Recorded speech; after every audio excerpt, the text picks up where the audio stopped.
아브넬이 헤브론으로 돌아오매 요압이 더불어 조용히 말하려는 듯이 그를 데리고 성문 안으로 들어가 거기서 배를 찔러 죽이니 이는 자기의 동생 아사엘의 피로 말미암음이더라. 그의 당시를 보고 이르되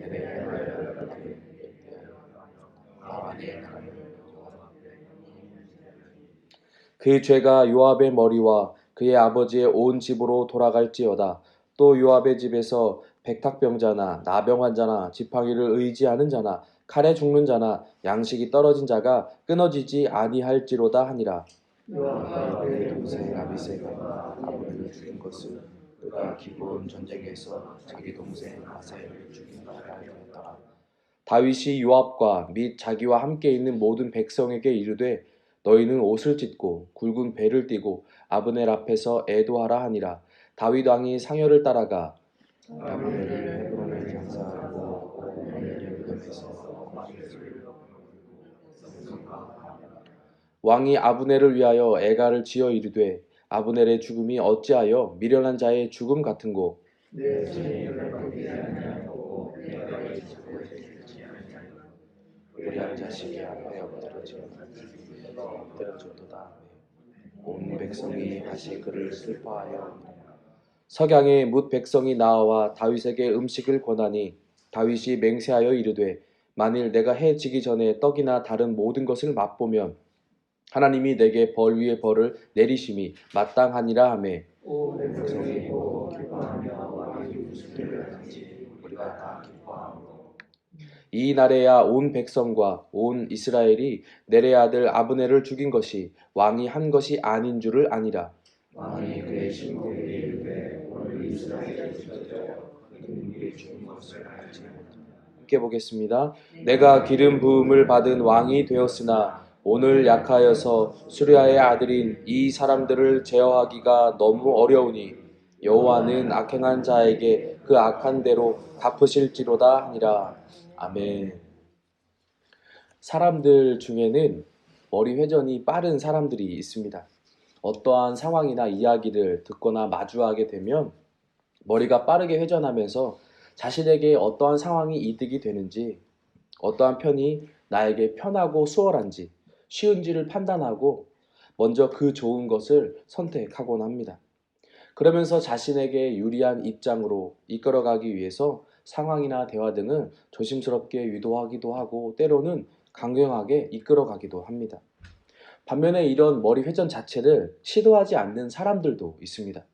어떤 일이 어려울지 쉬울지 이익이 될지 나에게 힘들고 손해가 될지 알면서도 굳이 머리를 회전시키지 않고 내게 주어지면 감당하며 그저 묵묵히 최선을 다하는 사람들이 있습니다.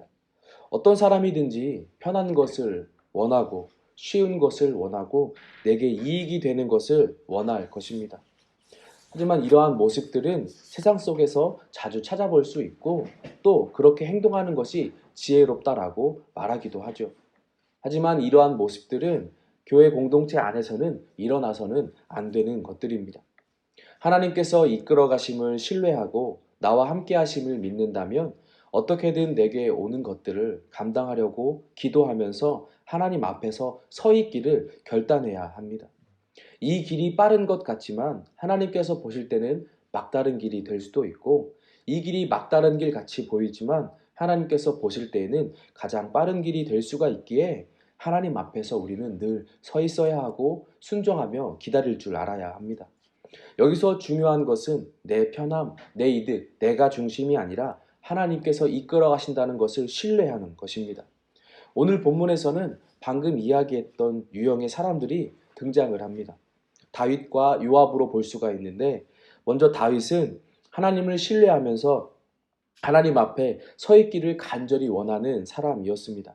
또한 요압은 반면에 자신의 감정이나 이득이나 편함을 앞서서 추구하는 사람이었습니다.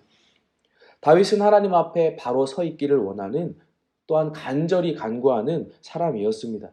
이미 2장에서도 우리는 보았듯이 자신을 죽이려고 지속적으로 노력했던 사울의 죽음 속에서도 그를 애도하였고 그 이전에는 그의 옷자락을 벤 것만으로도 또한 하나님께서 기름 부으신 자를 해하려 했다는 생각을 한 것만으로도 회개했던 사람이었습니다. 또 하나님의 이끄심에 순종하면서 늘 하나님 앞에서 기다리던 사람이었습니다. 하나님 앞에서 범죄하기를 원하지 않았고 철저하게 하나님의 계획을 신뢰하며 순종하기를 즐겨하는 겸손한 사람의 모습이었습니다. 그래서 다윗은 아브넬과도 평화로운 방법으로 화친을 맺고 온 이스라엘이 다시 한 나라가 되도록 노력하였죠. 하지만 그런 그의 삶은 이스라엘 백성들에게 오해를 샀습니다. 그리고 누명 아닌 누명을 뒤집어 쓰게 되었습니다. 사람들은 다윗이 아브넬을 죽였다고 생각했기 때문이죠. 다윗은 아브넬이 요압에게 죽임을 당한 이후에 즉시 자신이 한 것이 아님을 말하면서 하나님 앞에서 죄가 없다고 말하였죠. 그리고 사울에게 그리했던 것처럼 아브넬을 위해서 진심으로 장례를 치르며 애도하였습니다. 하지만 그 순간에도 사람들은 아브넬을 다윗이 죽였다고 생각하고 있었습니다. 그럼에도 다윗은 주변의 평가가 어떻든 하나님 앞에서 정직하고 죄를 짓지 않으므로 자신의 마음을 있는 그대로 표현하고 있었습니다. 하지만 그 이후에 백성들은 진심으로 애도하는 다윗의 모습을 보고 이것이 다윗이 한 일이 아니었음을 알게 되었죠. 아마도 다윗을 이 사건으로 인하여 더욱더 신뢰하게 되었고 더욱더 다윗을 따르게 되었을 것입니다. 적대적인 관계에 있던 자들도 다른 지파의 사람들도 마음이 풀어졌을 것이고 진정으로 마음으로 굴복하며 한 나라가 되기로 결정하고 다짐했을 것입니다. 다윗은 늘 하나님 앞에서 서 있었던 사람이기에 늘 하나님 앞에서 진심이었던 사람이기에 어려운 길을 가는 것 같았지만 하나님께서 함께 하시고 이끌어 가심으로 쉬운 길을 걸어가고 있었던 것이죠. 반면에 요압은 자신의 죽은 동생 아사엘의 복수를 위해서 칼을 갈고 또 칼을 갈았습니다. 그 분노의 감정은 자신이 왕으로 따르는 다윗의 생각도 하지도 않고 또한 이 나라의 어떠한 국운을 생각하지도 않고 아브넬을 과감하게 죽여버렸습니다. 다윗과 어떠한 사전 이야기도 없었고 다윗이 직접 평안히 보낸 그 나라의 왕이 보낸 자를 따라가서 꿰어내어 죽여버렸습니다. 앞으로 다른 지파들과의 관계가 악화될지도 모르고 하나님 앞에서 의롭지 못한 행동인 것도 상관없이 자기 자신이 원하는 대로 분노의 감정을 표출하고 자기가 원하는 대로 행동하였습니다. 나라도 왕도 하나님도 그에게는 보이지 않았던 것이죠. 그 결과 왕에게도 신뢰를 잃고 나라에서도 자신의 입지를 잃어가며 다윗으로부터 저주도 받았습니다. 자신의 마음대로 행동하고 원하는 것을 얻었지만 결국은 다 잃은 자가 되어버린 것입니다. 가장 빠른 길이고 자신이 원하는 길을 선택하며 앞으로 나아갔지만 결국은 돌아가는 길이었고 막다른 길에 다다르게 되었다는 것이죠. 우리들은 지금 누구 앞에서 살아가고 있습니까? 이것을 진지하게 우리는 물어보아야 합니다. 사람들 앞이고 내 인생 앞에서 살아가는지 아니면 하나님 앞에서 살아가는지 우리는 다시 한번 확인하고 또 확인하고 다시 한번 또 확인해야 할 것입니다. 우리가 살아가는 삶은 하나님 앞에서의 삶인 줄 믿습니다. 나의 생각도 중요하고 나의 이익도 중요합니다. 그렇다고 해서 나의 생각만을 위해서 살아가는 인생이 되어서는 안 됩니다. 우리는 하나님 앞에서 순종하며 기다리며 묵묵히 서 있어야 하는 인생이 되어야만 합니다. 특별히 우리는 성도라고 불려지는 사람들입니다. 거룩한 백성들이고 예수님 때문에 한 자리에 모이게 되었고 한 공동체, 한 권속, 가족이라고 불림받은 우리들의 모습인 것이죠. 이것이 우리들의 정체성인데 바로 하나님 앞에서 우리가 살아가지 않는다면 어느 누가 하나님 앞에서 살아갈 수가 있겠습니까?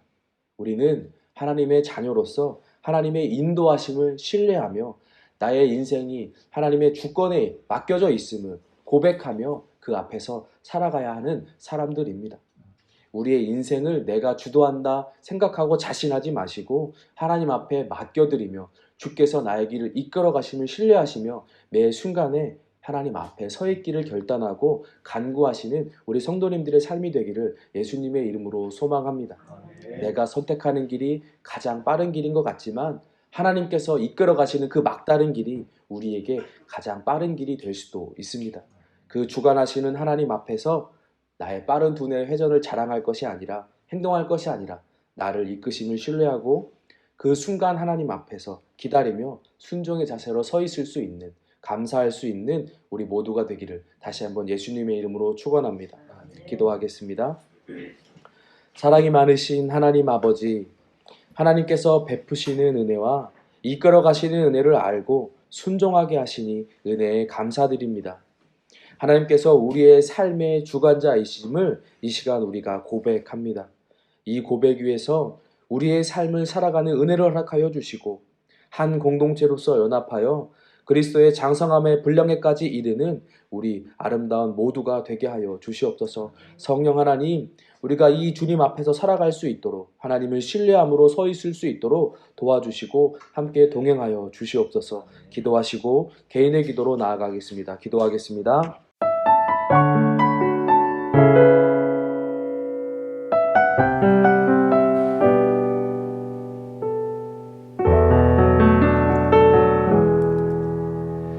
예수 나의 좋은 치료자,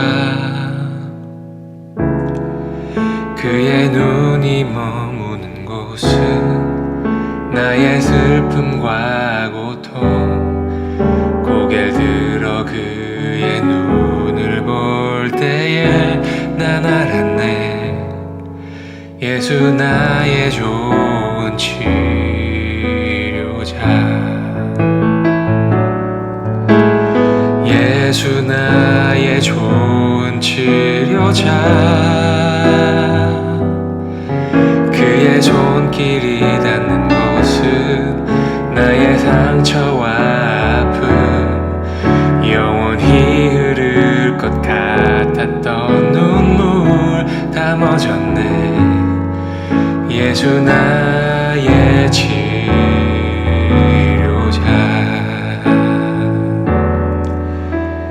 나 노래하리라. 전한 나를 돌아보신 구세주를 찬양해. 하늘 닿는 곳까지 내 손 들리라. 예수 나의 치료자,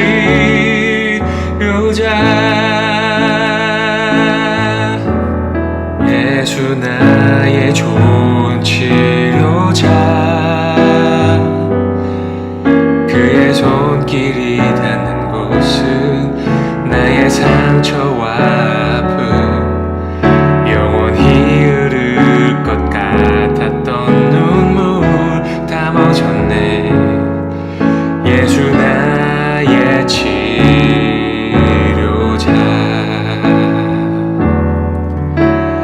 나 노래하리라. 전한 나를 돌아보신 구세주를 찬양해. 하늘 닿는 곳까지 내 손 들리라. 예수 나의 치료자,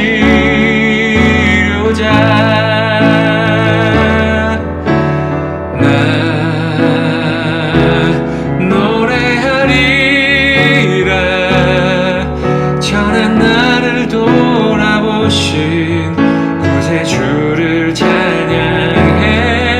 하늘 닿는 곳까지 내 손 들리라. 예수 나의 치료자,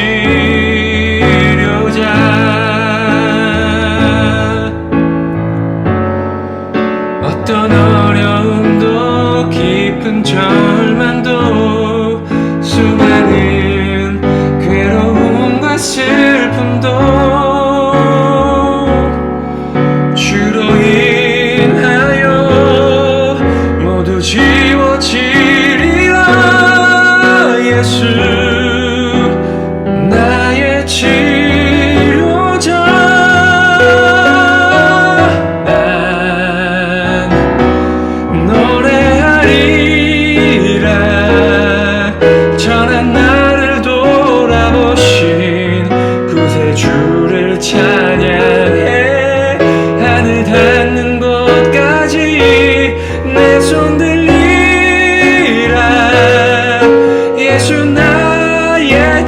치료자 나 노래하리라 전한 나를 돌아보신 구세주를 찬양해 하늘 닿는 곳까지 내 손 들리라 예수 나의 치료자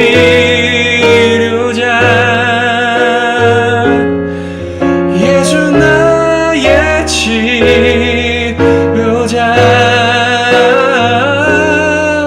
예수 나의 치료자